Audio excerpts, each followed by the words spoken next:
প্রিয় এসএলএসটি চাকরি প্রার্থী বন্ধুরা, তোমাদের জন্য আজকের ক্লাসে আমি সমগ্র প্রাচীন এবং মধ্যযুগ থেকে একদম খুঁটিয়ে কিছু প্রশ্ন উত্তর তুলে ধরবো, যেগুলি তোমাদের পরীক্ষার জন্য অত্যন্ত সম্ভাব্য এবং আশানুরূপ। চলো দেখে নিই আজকের প্রথম প্রশ্ন। বাংলা সাহিত্যের ইতিহাসে অন্ধকারময় যুগ হলো ত্রয়োদশ ও চতুর্দশ শতাব্দী। বাংলা সাহিত্যের ইতিহাসে মধ্যযুগ বলতে বোঝায় পঞ্চদশ থেকে অষ্টাদশ শতাব্দী পর্যন্ত সময়কালকে। নেক্সট, প্রাকচৈতন্য পর্ব হলো চতুর্দশ থেকে পঞ্চদশ শতাব্দী পর্যন্ত সময়কাল। পরের প্রশ্ন, চৈতন্য পর্ব হলো ষোড়শ শতাব্দী পর্যন্ত সময়কাল। চৈতন্যোত্তর পর্ব হলো ড্যাশ পর্যন্ত সময়কাল, অর্থাৎ শূন্যস্থানে বসবে সপ্তদশ থেকে অষ্টাদশ শতাব্দী। পরের প্রশ্ন, কবি ভারতচন্দ্রের মৃত্যু হয় 1760 খ্রিস্টাব্দে। পরের প্রশ্ন, 1757 থেকে 1760 খ্রিস্টাব্দ পর্যন্ত, তারপর থেকে 1800 খ্রিস্টাব্দ পর্যন্ত সময়কালকে বলা হয় যুগ সন্ধিক্ষণ। পরের প্রশ্ন, বাংলায় তুর্কি আক্রমণ ঘটে ড্যাশ খ্রিস্টাব্দে, 1203 খ্রিস্টাব্দে। শ্রীকৃষ্ণ কীর্তন কাব্যের পুঁথি আবিষ্কৃত হয় 1909 খ্রিস্টাব্দে। 10, শ্রীকৃষ্ণ কীর্তন কাব্যের পুঁথি আবিষ্কার করেন ড্যাশ, উত্তর হবে বসন্ত রঞ্জন রায় বিদ্যাবল্লভ। পরের প্রশ্ন, শ্রীকৃষ্ণ কীর্তন কাব্যের পুঁথি আবিষ্কৃত হয় ড্যাশ গ্রাম থেকে, শূন্যস্থানে বসবে বাঁকুড়া জেলার কাকিল্লা গ্রাম। নেক্সট, শ্রীকৃষ্ণ কীর্তন কাব্যের পুঁথি আবিষ্কৃত হয় ড্যাশ গোয়ালঘরের মাচা থেকে, দেবেন্দ্রনাথ মুখোপাধ্যায়ের গোয়ালঘরের মাচা থেকে। পরের প্রশ্ন, শ্রীকৃষ্ণ কীর্তন কাব্যটি প্রকাশিত হয় ড্যাশ খ্রিস্টাব্দে, উত্তর হবে 1916 খ্রিস্টাব্দে বঙ্গীয় সাহিত্য পরিষদ থেকে। নেক্সট 14 নম্বর, 1916 খ্রিস্টাব্দে শ্রীকৃষ্ণ কীর্তন কাব্যটি প্রকাশিত হয় ড্যাশ থেকে, বঙ্গীয় সাহিত্য পরিষদ থেকে। শ্রীকৃষ্ণ কীর্তন কাব্যের প্রাপ্ত পুঁথির ভিতরের ড্যাশ নামের একটি চিরকুট ছিল শ্রীকৃষ্ণ সন্দর্ভ। পরের প্রশ্ন, রুকনুদ্দিন বরবক শাহ শ্রীকৃষ্ণ বিজয় কাব্য রচনার জন্য মালাধর বসুকে ড্যাশ উপাধি দেন, গুণরাজ খান। পরের প্রশ্ন, চট্টগ্রামের শাসনকর্তা পরাগল খাঁয়ের পুত্রের নাম ড্যাশ, শূন্যস্থানে বসবে ছুটি খাঁ। বাংলা ভাষায় রামায়ণের প্রথম এবং শ্রেষ্ঠ অনুবাদক হলেন কৃত্তিবাস ওঝা। নেক্সট, কৃত্তিবাস ওঝা অনুদিত রামায়ণের নাম শ্রীরাম পাঁচালী। 20, বাংলায় সংস্কৃত মহাভারতের প্রথম অনুবাদক হলেন বা প্রথম অনুবাদ করেন কবীন্দ্র পরমেশ্বর। বাংলা ভাষায় মহাভারতের শ্রেষ্ঠ অনুবাদক হলেন কাশিরাম দাস। নেক্সট, মালাধর বসু ড্যাশ যুগের কবি ছিলেন, চৈতন্য পূর্ব যুগের কবি ছিলেন। 23, বেদব্যাস প্রণীত অষ্টাদশ পুরাণের অন্যতম এবং তার ব্রহ্মসূত্রের 12টি অধ্যায়ে বিন্যস্ত অকৃত্রিম ভাষ্য হল ভাগবত। পরের প্রশ্ন, সংস্কৃত পুরাণ অবলম্বনে বাংলায় প্রথম ভাগবত অনুবাদ করেন মালাধর বসু। নেক্সট, মালাধর বসুর কাব্যের নাম শ্রীকৃষ্ণ বিজয়। পরের প্রশ্ন 26 নম্বর, শ্রীকৃষ্ণ বিজয় কাব্যটি রচিত হয়েছিল ভাগবতের ড্যাশ স্কন্দ অবলম্বনে, দশম ও একাদশ স্কন্দ। পরের প্রশ্ন, শ্রীমদ্ ভাগবতের ভাব উচ্চারিত আরেকটি বিশিষ্ট শাখা হল শ্রীকৃষ্ণ মঙ্গল।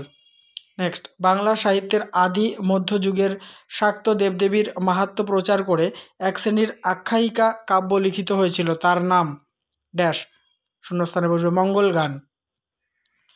পরের প্রশ্ন, চৈতন্য পূর্বযুগের মনসা মঙ্গলের প্রাচীনতম কবিরা হলেন হরিদত্ত, যাকে কানা হরিদত্ত বলা হয় আর কি, বিজয়গুপ্ত, বিপ্রদাস পিপ্লাই, নারায়ণ দেব। 30, চণ্ডীমঙ্গলের শ্রেষ্ঠ কবি হলেন কবিকঙ্কন মুকুন্দরাম চক্রবর্তী। 31, কবি মুকুন্দরামের কাব্যের নাম অভয়া মঙ্গল, চণ্ডিকা মঙ্গল, অম্বিকা মঙ্গল। 32, কবি মুকুন্দরামের কাব্যে সর্বপ্রথম ড্যাশ গুণ লক্ষ্য করা যায়, ঔপন্যাসিক। নেক্সট, চণ্ডীমঙ্গল কাব্যের দুটি খণ্ড হলো আখেটিক ও বণিক খণ্ড। ধর্ম ঠাকুরের মাহাত্ম্য কীর্তন করে যে কাব্য গড়ে উঠেছে তার নাম ধর্মমঙ্গল। 35, ধর্মমঙ্গল কাব্যধারার আদি কবি হলেন ময়ূর ভট্ট। নেক্সট, ময়ূর ভট্টের কাব্যের নাম হাকন্দ পুরাণ। পরের প্রশ্ন, ধর্মমঙ্গল কাব্যের শ্রেষ্ঠ কবি হলেন ঘনরাম চক্রবর্তী। ঘনরাম চক্রবর্তীর কাব্যের নাম ড্যাশ, শ্রী ধর্মসঙ্গীত, অনাদিমঙ্গল, মধুর ভারতী। পরের প্রশ্ন, রাঢ়ের জাতীয় কাব্য হল ধর্মমঙ্গল। 40, অন্নদামঙ্গল কাব্যের রচয়িতা ভারতচন্দ্র। 41, কবি ভারতচন্দ্রের উপাধি ছিল ড্যাশ রায়গুণাকর। 42, অন্নদামঙ্গল কাব্যের 3টি খণ্ড হল অন্নপূর্ণা মঙ্গল, বিদ্যাসুন্দর এবং মানসিংহ বা কালিকা মঙ্গলও বলা হয়ে থাকে। নেক্সট, শিবায়নের শ্রেষ্ঠ কবি হলেন রামেশ্বর ভট্টাচার্য। 44, রামেশ্বর ভট্টাচার্যের কাব্যের নাম শিব সংকীর্তন। 45, শিব মহিমা বিষয়ক কাহিনীর একটি উপধারা হল শিব মহিমা বিষয়ক কাহিনীর উপধারা হল মৃগলুব্ধ। 46, রাধাকৃষ্ণ লীলা বিষয়ক প্রথম পদ পাওয়া যায় ড্যাশ গ্রন্থে গাথা সপ্তশতী। 2জন চৈতন্য পূর্বযুগের বৈষ্ণব কবি হলেন বিদ্যাপতি এবং চণ্ডীদাস। নেক্সট, চণ্ডীদাস ড্যাশ পর্যায়ের পদ রচনার ক্ষেত্রে শ্রেষ্ঠত্বের পরিচয় দিয়েছেন আক্ষেপানুরাগ। 49, চণ্ডীদাস ড্যাশ পর্যায়ের পদ রচনার ক্ষেত্রে দক্ষতার পরিচয় দিয়েছেন আক্ষেপানুরাগ, পূর্বরাগ, বাসক সজ্জা, নিবেদন, মাথুর, ভাব সম্মিলন। মৈথিল কোকিল নামে পরিচিত কবি বিদ্যাপতি। বিদ্যাপতির জন্মস্থান বিস্ফি গ্রাম। নেক্সট, বিদ্যাপতি রচিত প্রথম রচনা হলো কীর্তিলতা। নেক্সট, পদ রচনার ক্ষেত্রে বিদ্যাপতি কবি ড্যাশ অনুসরণ করেন জয়দেবকে। 54, বিদ্যাপতি রাধাকৃষ্ণ বিষয়ক পদ রচনা করেন প্রায় ড্যাশটি, শূন্যস্থানে বসবে 800টি। পরের প্রশ্ন, কবি বিদ্যাপতি ড্যাশ নামে পরিচিত অভিনব জয়দেব। পরের প্রশ্ন, বিদ্যাপতি তার বেশিরভাগ পদ রচনা করেন ড্যাশ ভাষায় ব্রজবুলি ভাষায়। পরের প্রশ্ন, ব্রজবুলি হল ড্যাশ মিশ্রিত একটি কৃত্রিম ভাষা বাংলা, মৈথিল, অবহট্ট। 58 নম্বর, জ্ঞানদাস ড্যাশ শতকের কবি ষোড়শ শতকের কবি। নেক্সট, জ্ঞানদাস বর্ধমান জেলার ড্যাশ জন্মগ্রহণ করেন কাদরায়। 60, জ্ঞানদাস ড্যাশ পর্যায়ের পদ রচনায় শ্রেষ্ঠত্ব অর্জন করেছেন আক্ষেপানুরাগ পর্যায়ের পদ রচনায়। পরের প্রশ্ন, জ্ঞানদাস ড্যাশ পর্যায়ের পদে রাজাধিরাজ জ্ঞানদাস হচ্ছে অভিসার পর্যায়ে। এটা একটু ভুল হয়েছে, ঠিক আছে, মার্জনা চাইছি। এটা গোবিন্দ দাস অভিসার পর্যায়ের পদ রচনায় রাজাধিরাজ, জ্ঞানদাস নয়। জ্ঞানদাসের ব্রজবুলিতে রচিত পদগুলি হল বাসক সজ্জা, খণ্ডিতা, কলহান্তরিতা। নেক্সট, জ্ঞানদাস ছিলেন ড্যাশ ভাবশিষ্য চণ্ডীদাসের ভাবশিষ্য। 64, গোবিন্দ দাস ছিলেন ড্যাশ যুগের কবি চৈতন্য পরবর্তী যুগের কবি।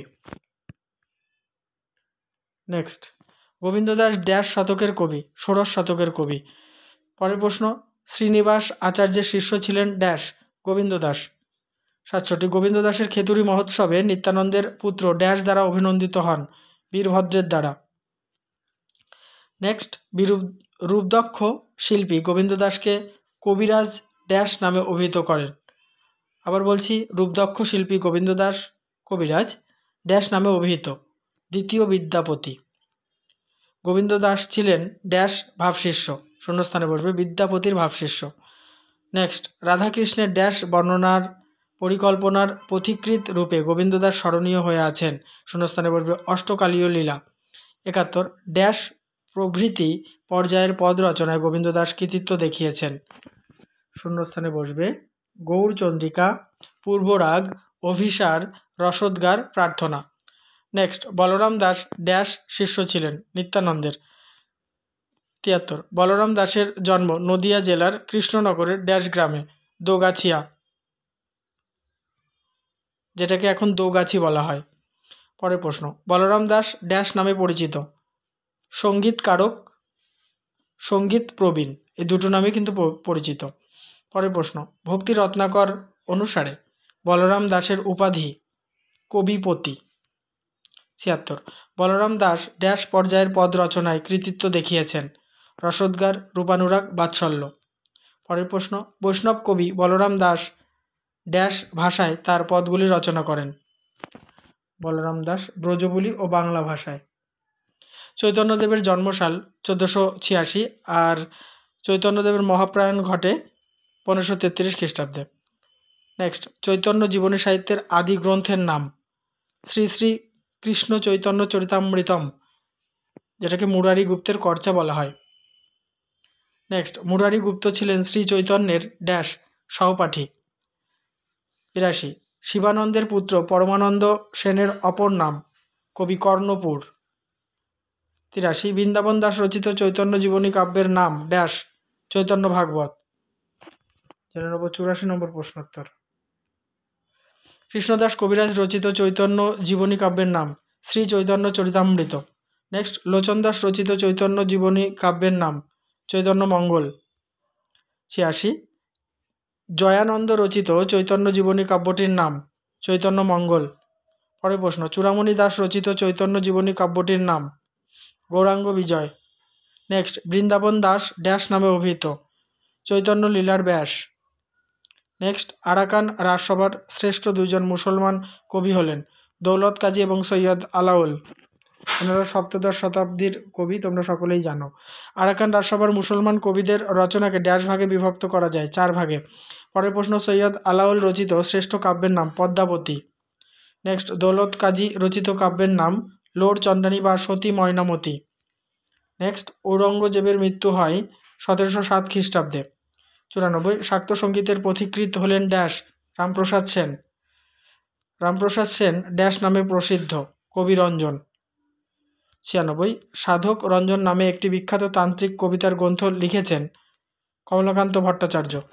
শেষ প্রশ্ন 4টি আলোচনা করব, তার আগে বলি কেমন লাগছে আলোচনা কমেন্ট বক্সে লিখে জানিও, আর অবশ্যই সাবস্ক্রাইব করে অল করে চ্যানেলের পাশে থেকো।